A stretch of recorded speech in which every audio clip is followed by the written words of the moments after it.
our first guest, our next guest, is a self-made internet curator of mirth and frivolity. He's as the founder of Overheard in LA, which is an Instagram that's majorly followed. He went on to become the founder of many franchised thingamabobs that sprung out from that, but made himself out of dirt without permission, just like somebody I know named Dan Harmon.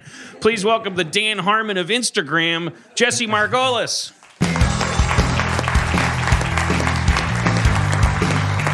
I'm not that good at introductions. I'm sorry, Jesse. Come on, move down, Mike. What's up, Jesse? Hello. Wow. Thanks for creating Overheard LA. That's the username if you want to follow it on Instagram, right? It's Overheard LA. It is Overheard LA. We've got a bunch now, but yeah, that was the first child. I commented today, and in the past, I got to retract this now, as I said in my comment today. Because I was like, in the past, I have seen one. I guess people have a visceral reaction when they think one is fake. Like, let's first of all, let's give what's a classic example, whether it's your favorite or you just think it's like a classic Overheard LA kind of quote. I think my all-time favorite is "You can't be vegan in jail." I feel like I don't know if that's true, but you know. Call it, or in Yale. I don't know if you can be vegan in Yale. There was one yesterday, but in the past, I remember seeing one, and I can't remember which one I saw, where I was like, I hate it when they're fake. Like I had this visceral reaction, like I feel like my job is to police, like that one's fake. It comes out of a place of love because it's like I believe the joy isn't like, oh, this is a hilariously written thing. It's like, the joy is in really believing that this was overheard, and it's like, and then I guess it like trips a kind of like anger in people that I can attest to. You, definitely, when it meets our definition of phony or something, or like this one's fake. But the weird thing is, I'm never doing it again because I saw one the other day, yesterday. It was like a kid on a plane, like a 4-year-old on a plane or something. That was the taxiing, Alexa one, yeah. And the kid says, "Alexa, fly me up into the sky now." This is the kid saying that, and everyone's like, "This is fucking most fucking real thing ever." It's like people don't. I mean, it was 10 years ago. Jeff said he saw some kid at the airport pinching and zooming a magazine cover.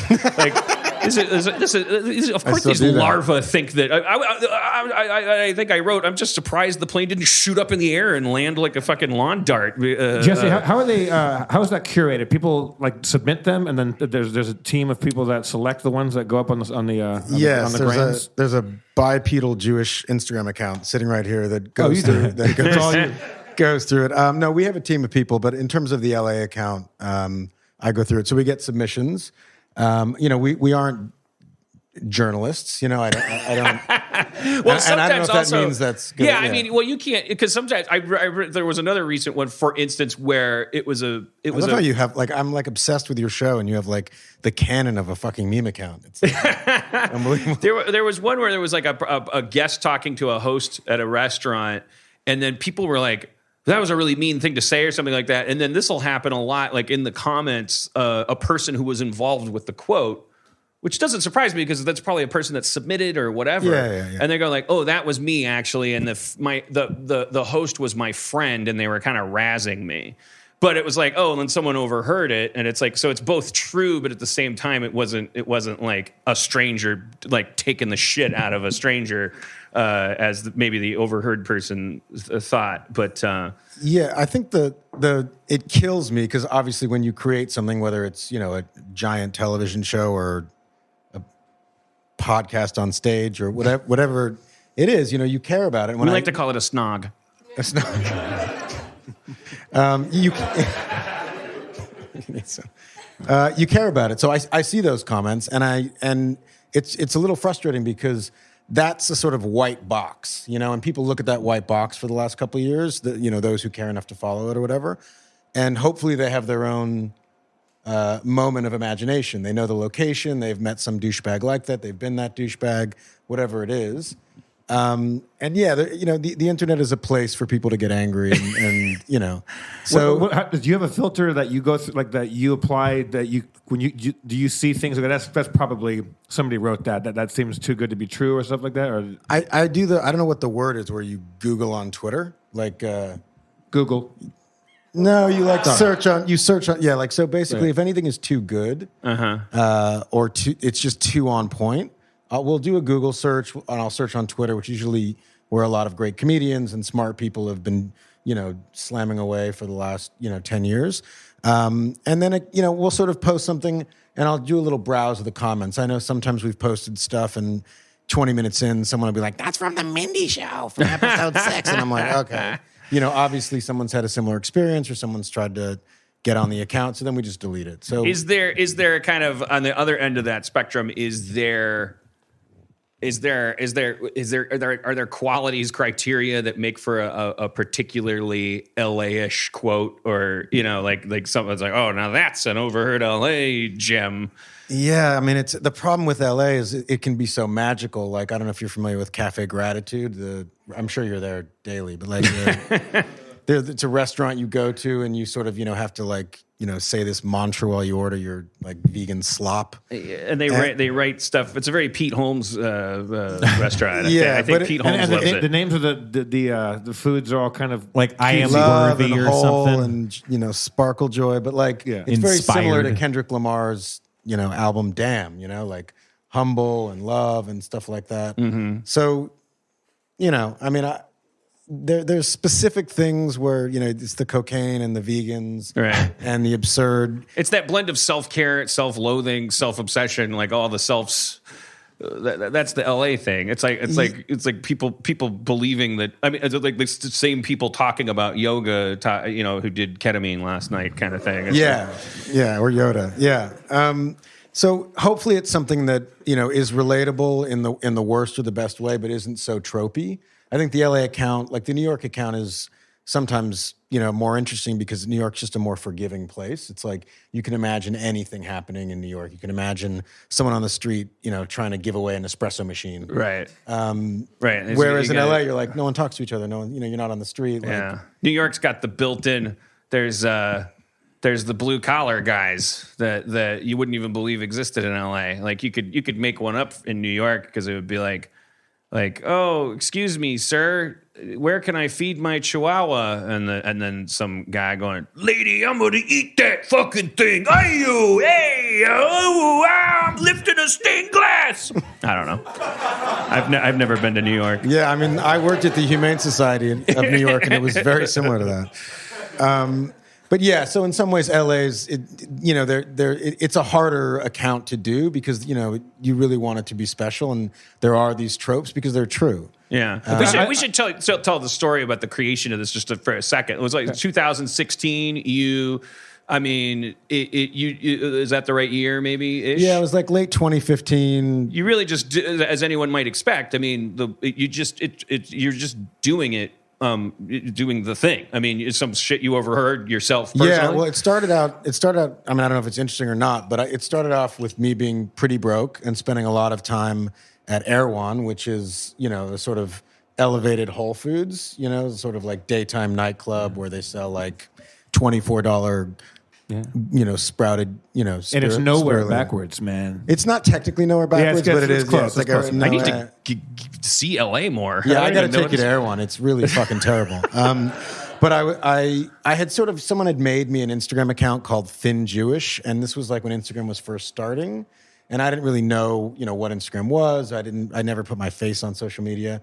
But I just started sort of using it as an outlet for whatever desperate creative, So I would do like Rorschach. I had a little like barista, and I would do these Rorschach foam latte interpretations or emoji book covers, and I would get like 12 likes. And I was just kind of messing around, and I was sitting at Erewhon, and these two women were talking.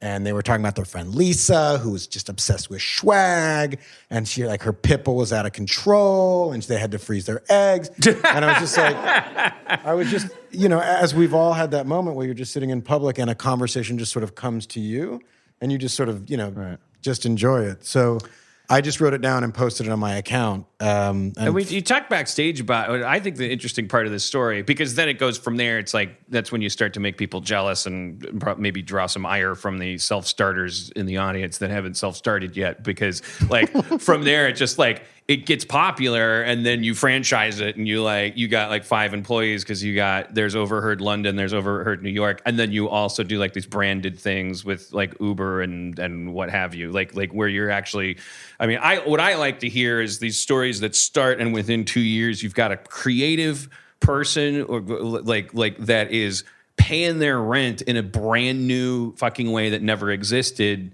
And like without, it's like we don't have to exploit labor or be billion. It's just like you just created a job for yourself with this tool that is also often like the source of just dehumanization and misery. Like this larger function is like, but people you could just make your own job. Like Rob's selling T-shirts, he's making $2, ridiculing me. $14. I make $2. Okay. Yeah. But anyways, but I think the interesting Milwaukee thing, dollars or American dollars? Just normal, regular friend dollars. So you're up 30 bones just from a couple days ago. Bones, dude, that's amazing. Yes. I haven't used that word. What bones? Yeah, it's bones. He's But you make a great point. Like people love to hit it on Instagram, right. and social media. But I mean, Instagram genuinely saved my life. Like I was just a permanent fuck up, the friend with potential. But isn't it interesting? There's this random difference between these platforms that Instagram didn't have in mind at all. Like it because this is a thing that works on Instagram, and as you said backstage, it wouldn't work on Twitter. It doesn't. There's work much on better shit on Twitter. Twitter is like all text based, and your thing is text based, but your thing works on Instagram, and where it is vastly monetizable.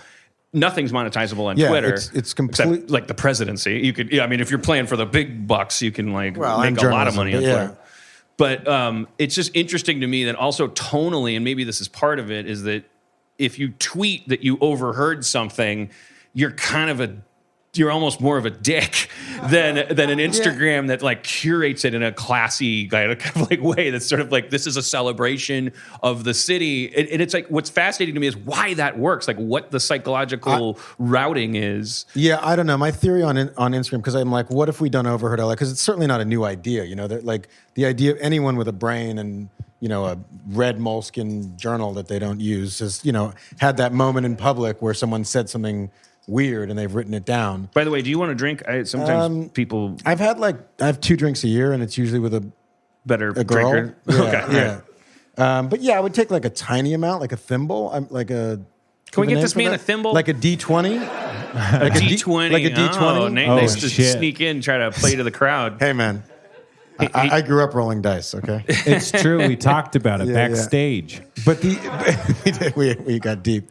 But the truth is that like Overheard on Twitter, on Facebook, it's part of the maelstrom of whatever. For some reason, doing it on Instagram, having it text only, having it sort of being, thank you. That's like a D100, but thank you. Yeah. Having it be kind of enshrined as an image where you can geotag it and you can have details in the caption. So you have this sort of double experience where you read the thing and then you sort of go down and you go like, oh, where was it? Do I know that place? Do I know that person? Do you still put your own in? Like, when you hear one, do you drop your own overheards in there? I reserve about 2% of the account for myself, but not, certainly at the beginning I was, and I would imagine that some of it is genuinely overheard. Some of it is friends sitting around talking shit and sending it in. I sent you one that was 2 people that I was working with that were talking, but I still overheard it. I thought it was funny. It was like girls like talking to each other about setting each other up or whatever. And one of them, Nicole, was like, she's like so young that being set up is still fun. The idea of like, she's just saying to our friend Leslie Arfin, like, she was like, you gotta. I keep telling you, set me up with some of these nerdy guys, and Leslie had some. It was really, I don't know. In the room, it was really funny. She was just like, I was just listening to them, and she's like, yeah, but no, you don't understand. It's like they're actual nerds. It's like it's gross. It's not like Rushmore. like real nerds, like they're it's not marketable. Like Gab nerds, yeah. That's what I sent you. That I was like, I've never submitted anything to Overheard LA. I'm gonna do this, and then I got this response from I assume you that was like, what are you doing submitting to my thing? I love your stuff. Yeah, like Dungeons and Dragons episode, Community. Why are you talking to me? That kind of stuff. And then you didn't use my Overheard quote, but it's weird. I mean, that doesn't because I'm not good at it. I'm good. Obviously, what are the odds that I'm going to be good at overhearing and also a genius and all these other things? Yeah. I think I said in the show before my one the Overheard the two gals at the bar about vampires. Did I say that one? I can't Say remember. it. It's worth it. I walked into the Burgundy Room a long time ago, and there was these two like kind of like rock and roll chicks at the bar, and I walk up, and this is all I heard: "Why are vampires so hot?" And the other girl says, "Duh, because they're thin." That's fucking good. Yeah, I can certainly understand why people think the account is bullshit because everything kind of becomes bullshit at some point. Well, I don't think. I hope you didn't get that message. No. But I mean, I'm just in terms of the comments and stuff like that. But I mean, I actually have been overheard. Like I have sat somewhere at a cafe, spoken in a way that I thought was authentic, but was actually incredibly, embarrassing and douchey, and then have like some coy little cat person write my conversation down. Obviously, I try to keep my face away from the account. I think it's a more interesting account if it's not about a person, and have her submit me to me an hour later. Right. Oh my God, that's insane. Yeah. So, wait. So what? Well, you gotta give us a specific. Like, what's the thing you said that you got? That is really interesting. Your phone vibrates, and then it's like, it's like asterisk douchebag at Whole Foods or whatever. Like, that's me. I'm looking for garlic stuffed olives. Yeah. Well, there were two. There was one. I was sitting at Verve, Verve, whatever. Hell yeah! I was sitting. I at worked Verve, there. and this was early days. And these two girls, they were like musicians. They were cool, whatever. And they sat down right next to me at Verve on 3rd Street, like right next to me. And they just sort of like brought themselves, into my space in the way that some people in LA do. And I guess they were musicians. They were like, God, I miss Sweden. It's just so much more authentic there. It's just like people in Europe just understand music. They just get it. And then the other girl just leans in really seriously and she's like, so what's your writing process? And I was just fucking listening. I was like, whatever, just give me the fucking gold that's about to come from your deranged brain. And she's like, well, it sounds stupid, but like, have you heard of this Instagram account, Overheard LA? And I was just like, huh? And I thought it was a sort of bit. And she starts saying that like, there was this post about glitter and it was really funny. So she like went home and wrote a song about glitter. And I was just like sitting there and I was just like, okay. And then I posted that sort of like, But that's like a hall of mirrors. Like you're seeing yourself in them, which is just bouncing back and forth. I remember something about that. I remember that being posted or something. I posted it, and then the other one, it was like maybe a year ago, I was sitting at La Colombe in Silver Lake, and I was whining to my female friend about, women in LA and how they date the same 12 celebrities and, this, naming names and like, the whole thing. And then she just kind of submitted it to me. And I was like, oh, well, wow, I'm like a middle-aged douche. Like, what's wrong with me?